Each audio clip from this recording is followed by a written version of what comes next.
me llama y me dice si puedo visitarles, créanselo que os lo prometo que me hace bien. Amén. Me hace bien, amén. Bueno, yo tengo un mensaje en el corazón. Creo que es lo que el Señor quiere para esta mañana. Amén. Creo que es así. Aleluya. Así que los que tengan Biblia, si me pueden acompañar al libro de los Hechos, capítulo 5, y vamos a leer desde el versículo 35 en adelante. Amén. Así que leemos en el nombre del Padre, del Hijo y del Espíritu Santo, dice la palabra del Señor. Y luego dijo: varones israelitas, mirad por vosotros lo que vais a hacer respecto a estos hombres, porque antes de estos días se levantó Teudas, diciendo que era alguien. A este se unió un número como de 400 hombres, pero él fue muerto, y todos los que le obedecían fueron dispersados y reducidos a nada. Después de este se levantó Judas el Galileo en los días del censo, y llevó en pos de sí mucho pueblo. Pereció también él, y todos los que le obedecían fueron dispersados. Ahora os digo, apartaos de estos hombres y dejadlos, porque si este consejo o esta obra es de los hombres, desvanecerán. Mas si es de Dios, no la podréis destruir.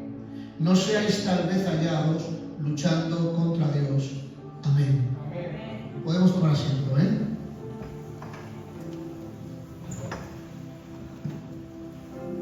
Para ponernos un poquito en tesitura, ¿vale? Aquí estaban reunidos el sumo sacerdote, los que estaban con él, que eran la secta de los saduceos. Llamaron al concilio, llamaron a los ancianos y se reunieron para planear cómo callar la boca a los discípulos, a los apóstoles, porque el propósito de ellos era que el evangelio no se extendiera. Amén. Antes de que esto ocurra, vemos que Dios, por medio de los apóstoles, hacía muchas señales, muchos prodigios, y el pueblo, cuando los oía y veía cómo el Señor los respaldaba, el pueblo alababa a los discípulos. Y los que creían en el Señor cada vez aumentaban más. Cada vez había más gente que venía a la presencia del Señor. ¿Y saben qué pasa? Que cuando hay gloria, siempre se levantan los opositores a la extensión del Evangelio. Cada vez que hay gloria, cada vez que la presencia del Señor se manifiesta, cada vez que hay gente que se acerca más a Dios, cada vez que hay gente que pasa de muerte a vida, se levantan los opositores de la extensión del Evangelio, porque no quieren que el Evangelio se extienda. Gloria tenga el nombre del Señor. En ese momento, los opositores a la extensión del Evangelio fueron, como he dicho antes, el sumo sacerdote y los que estaban con él. Es decir, los que aparentemente luchaban a favor de Dios, realmente estaban luchando en contra. Porque siempre hay oposición, y a veces, y esto es un secreto, no se lo cuenten a nadie, la oposición viene desde dentro. A veces viene desde dentro en lugar de venir desde fuera. ¿Por qué? Porque el diablo, que el Señor lo reprenda, está para engañar. Siempre engaña. Siempre quiere engañar. Una vez, imagínense hasta qué punto llega, que una vez había un culto que se hizo de mujeres, esto me lo contaron, y había una gloria tremenda. La presencia de Dios estaba impresionante. Y había una mujer que empezó a hablar unas lenguas, pero unas unas lenguas tan sumamente extrañas que la persona que estaba ministrando tuvo que decir, calla. Y cada vez gritaba más. Y le dijo, calla, y cada vez gritaba más hasta que le dijo, sal fuera en el nombre de Jesús. Amén. ¿Por qué? Porque, otro secreto, no se lo cuenten a nadie. Cuando alguien se llena de Dios, jamás entorpece un culto. Jamás entorpece la administración del Espíritu Santo.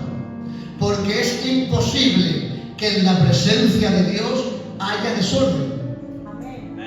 Amén. Amén. Y que un mismo espíritu se oponga uno contra otro. No puede ser. Es imposible. Gloria tenga el nombre del Señor. Por eso digo que los opositores a que el Evangelio se extienda siempre están. Y como vieron que los apóstoles, mejor dicho, Dios a través de los apóstoles hacía milagros, señales, prodigios, se reunieron esos opositores, les echaron mano y los pusieron en la cárcel. Y como he dicho, convocaron una reunión para ver cómo podían parar la extensión del Evangelio. Cuando ya se habían reunido y ya sabían más o menos qué es lo que tenían que hacer, dice la Biblia que llama a los alguaciles para que vayan a la cárcel y que saquen a los discípulos que estaban, a los apóstoles que estaban encarcelados. Y fijaos en el versículo 19 lo que dice: mas un ángel del Señor, abriendo de noche las puertas de la cárcel y sacándolos, dijo: id y puestos en pie en el templo, anunciad al pueblo todas las palabras de esta vida. Es decir, mientras que los opositores planeaban, Dios no se quedaba con los brazos cruzados. Los opositores se reúnen y planean, pero Dios sigue haciendo su obra. Dile a la persona que tienes a tu lado, aunque se levanten los opositores, Dios sigue haciendo su obra. Dale un aplauso al Espíritu Santo. Aleluya, santo es tu nombre. Santo es tu nombre.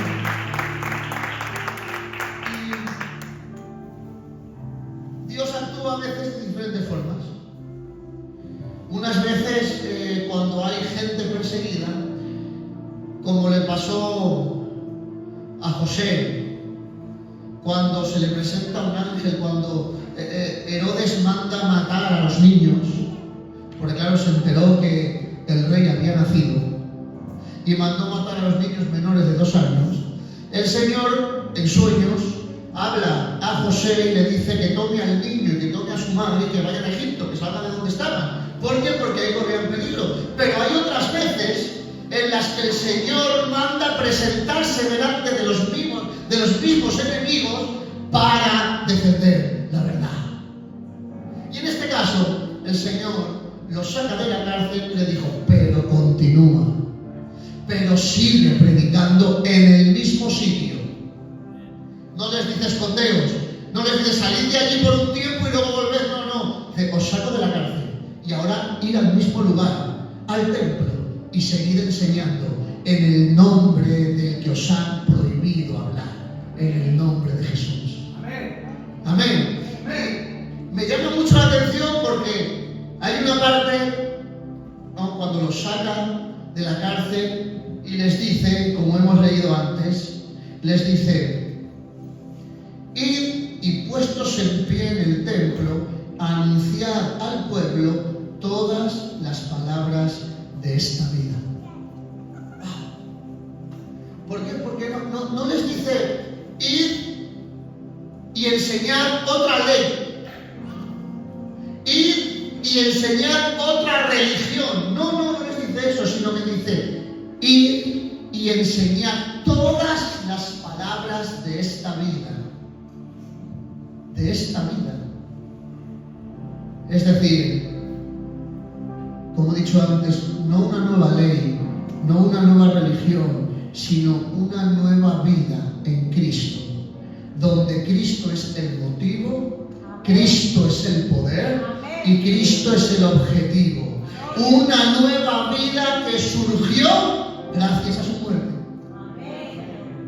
¿Qué cosas tiene el Evangelio, Gracias a su muerte nos dio una nueva vida en Él. Esa muerte que llevó una victoria inminente y una derrota inminente a los demonios, porque mientras que Cristo estaba crucificado en una cruz, ¿qué dice la Biblia? Exhibió públicamente, no en secreto, públicamente, ¿y qué exhibió? Su triunfo. En otras palabras, en el mundo físico veían a un hombre morir en una cruz, pero en el mundo espiritual toda aquella tercera parte de ángeles que se rebelaron en contra de Dios iban pasando en fila, uno a uno, en una pasarela delante de la cruz del Calvario con el rostro agachado. ¿Por qué? Porque estaban derrotados. No habían vencido. No podían vencer a aquel que venció en la cruz del Calvario. Y cuando pasan con la cabeza y con el rostro agachado, quiere decir que no se atrevían ni siquiera a levantar el rostro y soltar una queja o decir una palabra. No. La Biblia dice: somos más que vencedores. ¿Saben qué era aún más que vencedor? Eso era el César. Cuando llegaba el César y vencía en una batalla, el César no peleaba, peleaba el ejército. Y cuando vencía, ha sido más que un vencedor. ¿Por qué? Porque los derrotados que todavía quedaban con vida paseaban en fila delante del emperador, delante del César, sin poder rechistar palabra alguna. ¿Por qué? Porque habían sido vencidos. Nosotros no hemos peleado, por eso somos más que vencedores. Cristo nos hizo más que vencedores, porque nosotros sin pelear accedimos a la victoria por medio de aquel que peleó en la cruz del Calvario. Por eso digo que veían físicamente un hombre morir, pero en lo espiritual todo el ejército de los demonios paseaban delante de la cruz con la cabeza agachada, porque ellos habían perdido, pero el león de la tribu de Judá había vencido. ¡Que gloria tenga su nombre! ¡Aleluya! ¡Santo es el nombre! Y 3 días estuvo en el sepulcro. Qué lástima que en ese momento los discípulos no vieron realmente lo que estaba ocurriendo. Porque esos 3 días que el Señor estuvo dentro del sepulcro, durante esos días los apóstoles estaban rotos y sin esperanza. Estaban vacíos,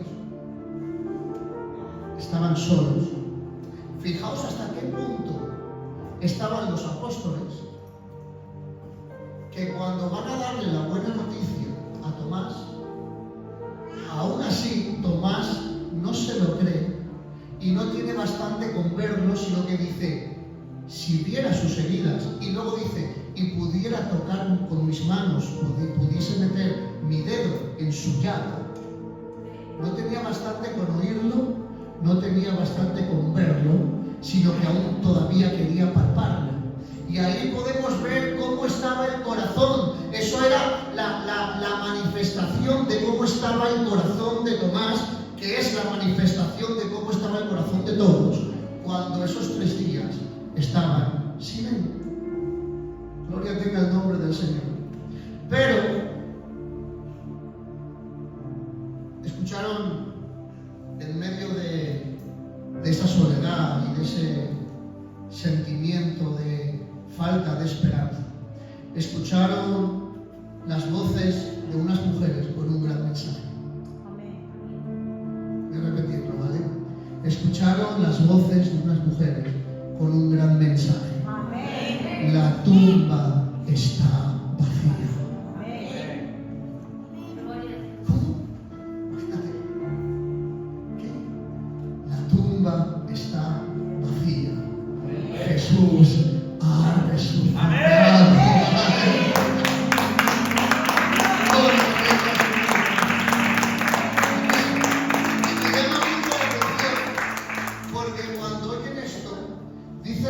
Biblia que salen corriendo a la tumba Pedro y Juan, pero que Juan iba más rápido que Pedro y llegó antes Pedro que Juan a la tumba, donde la tumba estaba vacía.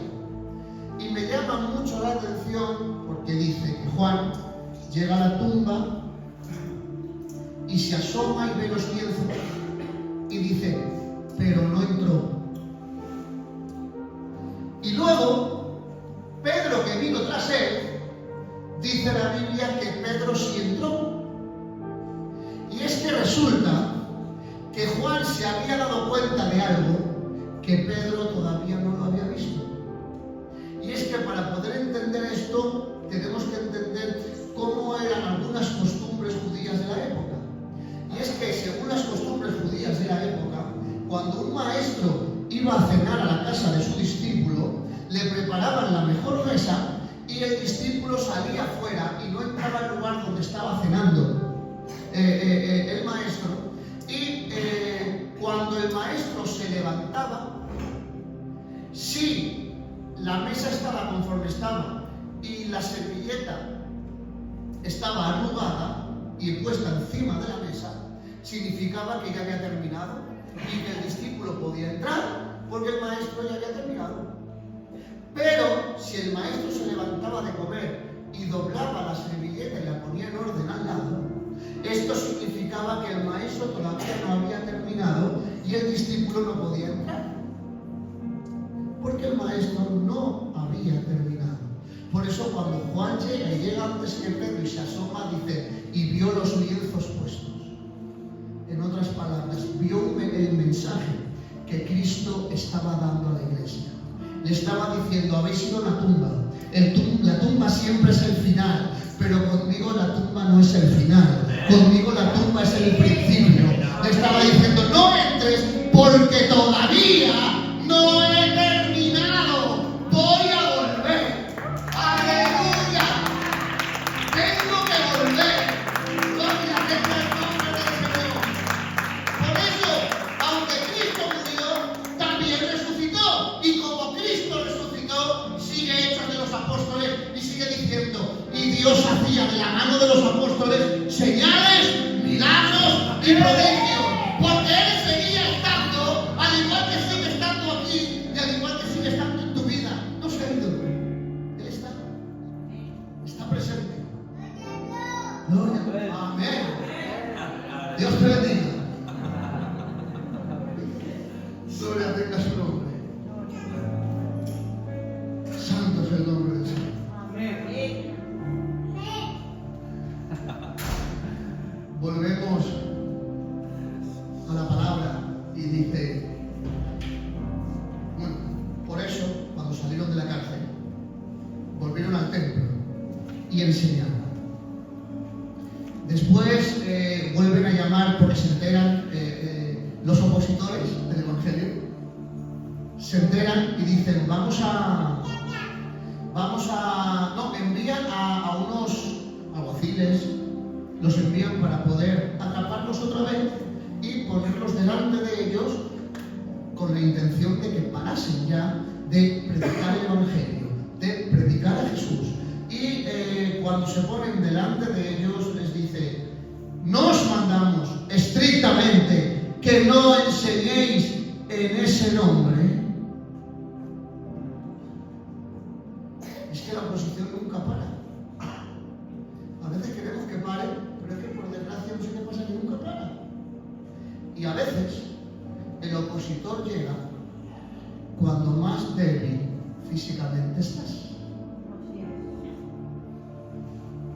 ¿Por qué? Porque los demonios son listos,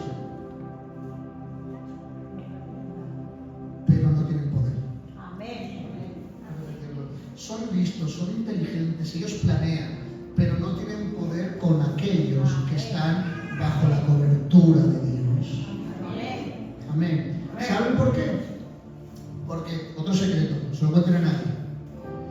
A veces nos desenfocamos cuando queremos pelear en contra de las tinieblas con el objetivo de salir en victoria. No peleamos para salir en victoria, Peleamos porque somos victoriosos. Amén.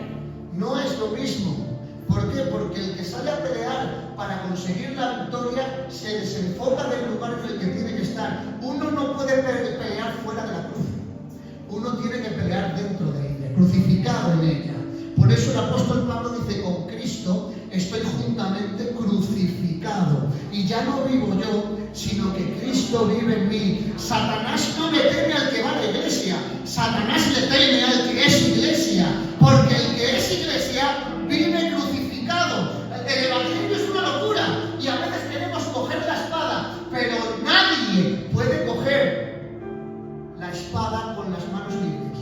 Uno tiene que coger la espada con las manos clavadas en un madero. Si las manos no las tenemos clavadas, no, la espada se nos cae. Pero como tengamos las manos clavadas en la cruz, en donde Cristo tuvo la victoria, te digo por experiencia que Satanás no puede. Amén. No puede. Y claro, le hacen esta pregunta, le dicen: no os dijimos estrictamente que no enseñéis en ese nombre. Y volvemos al principio, que es al texto que he leído al principio.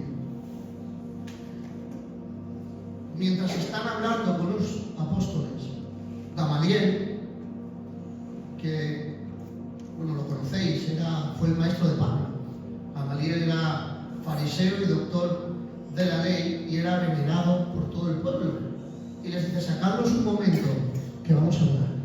Y fue cuando les dice lo que os hemos leído.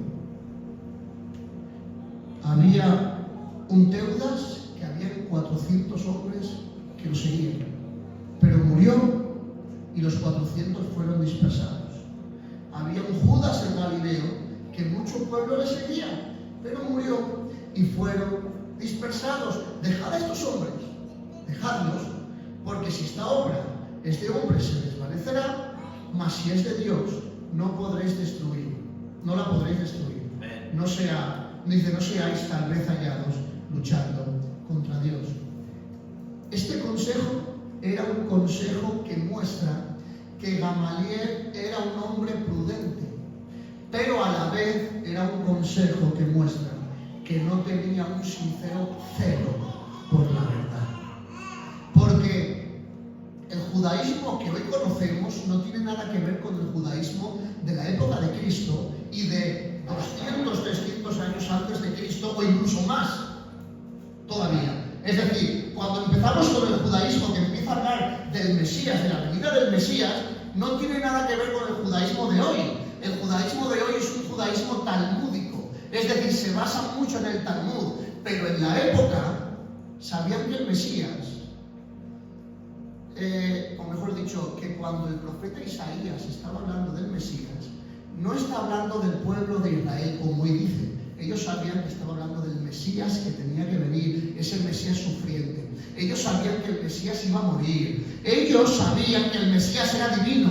Incluso en la profecía de Daniel, cuando dice que verán al Hijo del Hombre en las nubes. El único que puede ir en las nubes, el único que habla como Hijo de Hombre, se está refiriendo a Dios, porque el único que puede ir en las nubes es Jehová.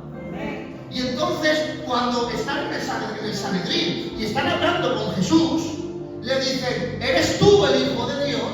¿Y cómo responde? Responde con la profecía de Daniel. Y dice: veréis al Hijo del Hombre descender en las nubes. Y cuando dice esa palabra, el sumo sacerdote se rasga las vestiduras. ¿Por qué? Porque los arrinconó. Les dijo: soy el Mesías, soy el Hijo de Dios, soy aquel que está profetizado. Y ahora tienes dos cosas que hacer: o me recibes o me niegas. Ya no podíamos hacer otra cosa. Claro, si lo recibían, se les caía toda la parafernalia que tenían. Y si no lo recibían, podían continuar. Por eso lo mataron. Lo llevaron a crucificar. Porque Jesús vivo, antes de morir, era un peligro para ellos. Gloria tenga el nombre del Señor. Y entonces Gamaliel sabía, por lo que estaba escuchando, que muy posiblemente era cierto que era el Mesías. Pero tampoco se atrevía del todo y decía: vamos a dejar, con prudencia, vamos a dejar a ver si es de Dios o no. Pero sin embargo, sí que es de alguien que verdaderamente tiene celo por las cosas de Dios. Por eso se levanta, escúchenme, el mismo que negó a Jesús cuando le preguntaron y le dijeron cuando estaba Jesús en el Sanedrín: ¿no eres tú de ellos? Se lo preguntó un familiar de Marcos que se había quedado sin oreja por culpa de Pedro. Y le dice a Pedro: tú no eres, en pocas palabras, tú no eres el que le cortó la oreja a mi familiar. Y él decía: no, yo no le conozco. Lo negó 3 veces y el gallo cantó. Y ahora, los mismos que lo abusaban en su día y que él tuvo miedo, está delante de ellos y le dicen: no os dijimos que no prediquéis en su nombre. Y ese mismo, como ya tenía ese celo, dijo: es necesario obedecer a Dios antes que a los hombres. Amén. Que gloria tenga su nombre. Amén. Y no podían dejar de predicar la verdad. Amén. Tenían celo por la verdad. Teudas murió y se acabó la historia. Judas el Galileo murió y se acabó la historia. Jesús murió y empezó la nuestra. Amén. Gloria a Dios. Jesús murió y empezó la nuestra. Amén. Y Él vive. Amén. Y luego sigue la historia diciendo que les azotaron, les intimidaron y les obligaron a que ya no predicaran en el nombre de Jesús. Y después de decir esto, dice la Biblia: y salieron gozosos. Gloria a Dios. Amén. Salieron gozosos. Porque un secreto final, y no se lo cuenten a nadie. ¿Vale? Salieron de la presencia de los acusadores, pero no salieron de la presencia del que los defendía. Y es que déjame decirte algo: estar en la presencia de Dios te lleva a que, aunque te azoten, te sientas digno de ser azotado por defender el nombre de Jesús. Aunque lo estés pasando mal y ves que das testimonio pudiendo actuar de otra forma, pero das testimonio y dices: no puedo actuar así, es que mi Dios no me deja. Pero siéntete por digno, siéntete por digna de que no has actuado como podrías haber actuado en otro tiempo. Estás actuando defendiendo la palabra de Dios, defendiéndote como cristiano y como cristiana que eres. ¿Por qué? Porque los ojos de Él siempre están puestos en ti. Y tú quieres guardar el testimonio Gloria a de Dios. aquel que te guarda. Amén. Vivamos en la presencia de Dios, porque eso es lo que hace la presencia de Dios con nosotros. Amén. Fíjate, y con esto termino, que en el Evangelio de Juan, en la parte final ya de su Evangelio, hay un momento en el que Pedro y Jesús están hablando, y esta famosa conversación en el que Jesús le dice a Pedro: Pedro, ¿me amas? ¿Os acordáis de esta gran conversación, verdad? Pues esta conversación la tienen Jesús y Pedro a solas. Y cuando terminan de esa conversación, dice Pedro que se gira y ve desde lejos venir a Juan. Y claro, como el Señor en esa conversación le estaba mostrando a Pedro cómo iba a morir, llega Pedro y le dice a Jesús: ¿y este qué? Diciendo: ¿y Juan qué? ¿Qué de Juan? Claro, porque Juan, el discípulo amado del Señor, el que siempre estaba con el Señor. Y llega Jesús y le dice: ¿qué más queda aquí?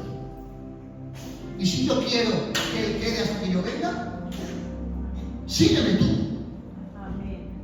Y claro, esta parte me encanta, porque dice que esta conversación se extendió entre los apóstoles, pero se extendió diciendo que Juan no vería muerte.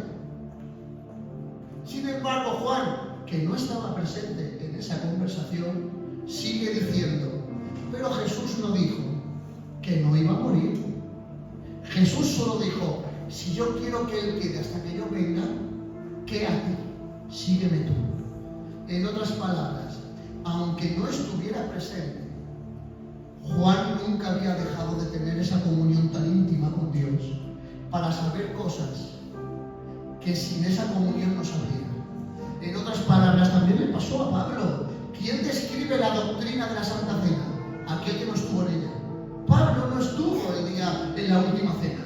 Y sin embargo dice, lo que recibió se enseñado, que la noche que fue entregado tomó pan y habiendo dado gracias lo partió y dijo, comed que esto es mi cuerpo, haced esto en memoria de mí. Luego dice, tomó también la copa y dijo, este es el nuevo pacto en mi sangre. Y dijo, haced esto en memoria de mí. Y empezó a describir toda la doctrina de la Santa Cena. Y él no estaba presente. Pablo no estuvo presente, al igual que Juan no estaba presente en la conversación que tuvo Jesús con Pedro. Pero la comunión, cuando no se pierde, en esa comunión Dios te muestra cosas que a otros a lo mejor no le muestran.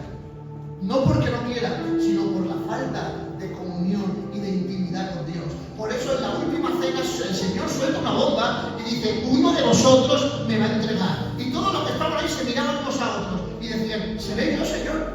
Y otro, ¿seré yo, Señor? Pero nadie se atrevía a preguntarle quién iba a ser el que le iba a entregar. Solo se atrevió Juan. ¿Y qué pasa? Que los discípulos que estaban ahí, Pedro se dio cuenta de que nadie, ni él, tenía el suficiente acercamiento con Jesús como para que Jesús le revelara quién es el que le iba a entregar. Y entonces dice la Biblia y le hace una seña a Juan. Le dice, pregúntale tú, porque a ti sí que te contestará. Y llega Juan y no le dice, ¿seré yo, Señor? No. Llega Juan y le dice, ¿quién te va a entregar, Señor? Y el Señor le dice, Juan, aquel que yo le dé el pan mojado. Dice, ese es el que me va a entregar. ¿Por qué? Porque en la intimidad Dios te dice cosas que a otros no se las ha dicho. ¿Por qué? Porque no tienen esa comunión.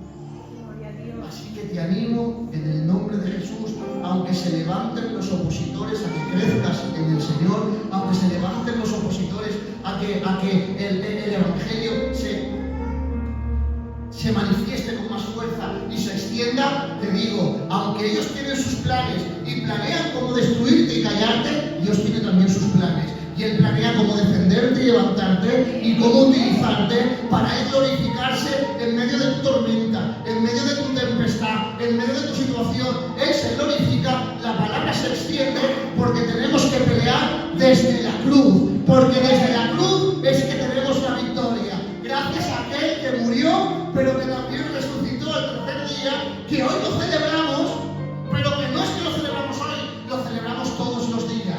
El mundo celebra al que no conoce una vez al año. La Iglesia continuamente vive en su muerte y en su resurrección y anuncia